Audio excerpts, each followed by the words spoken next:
Let's welcome in our guest to understand what's worked, what's not worked. Vineet Agarwal, the Managing Director of TCI, joins in. Vineet, good morning and welcome to the show.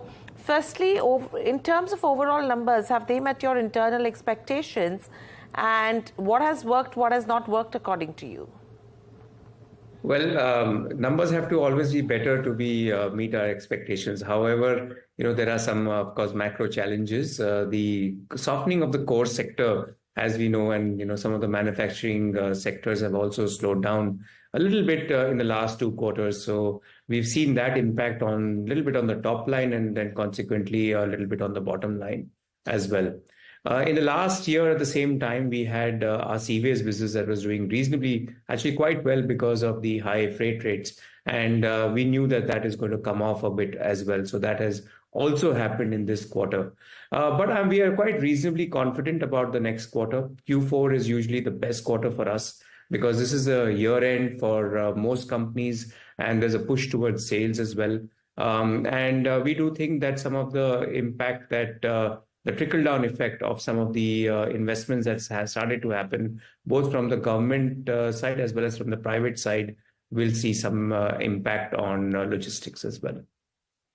Okay. So, Vineet, as you're mentioning that the fourth quarter is going to be your best quarter, what does that translate into for FY'24? Would you maintain your top line and bottom line guidance of around 10 to 15% growth on a year-on-year basis? And secondly, where do you see the ROC? Because that is the number that we were looking at above the 20% range earlier. Yeah. So yes, we would need to modify the guidance a little bit from the 10 to 15% to about 8 to 10% for both the revenue as well as on the bottom line. This is, I think, in line with what we are seeing for this quarter as well.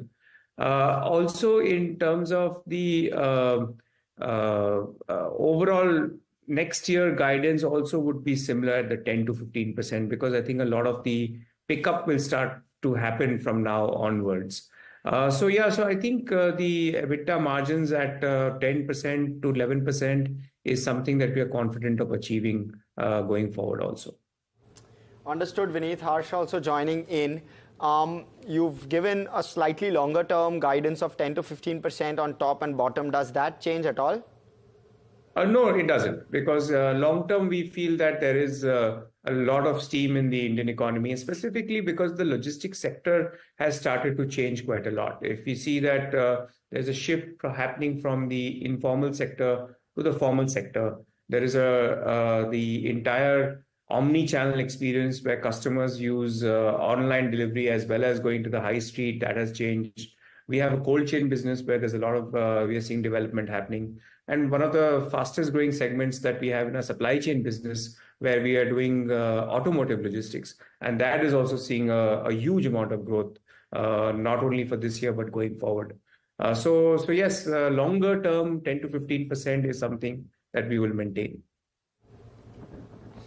Understood. And, if I can try and understand what's happening with regard to CAPEX as well, you've suggested that you've lowered the CAPEX guidance by around 100 crore in Q2 FY'24. Are you now on track for the CAPEX or any changes there? Yes. What happened was that we were in line to buy a ship in this financial year.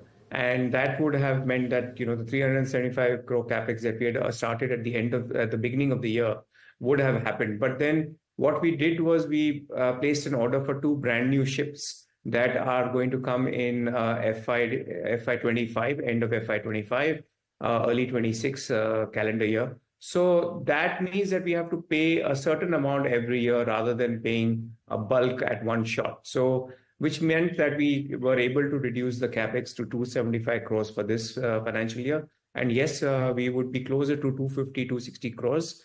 And going forward also, FY'25 and 26, we'll look at the same amount of CAPEX.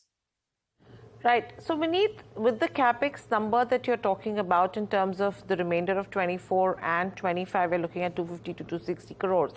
By how much will it help you increase your capacity?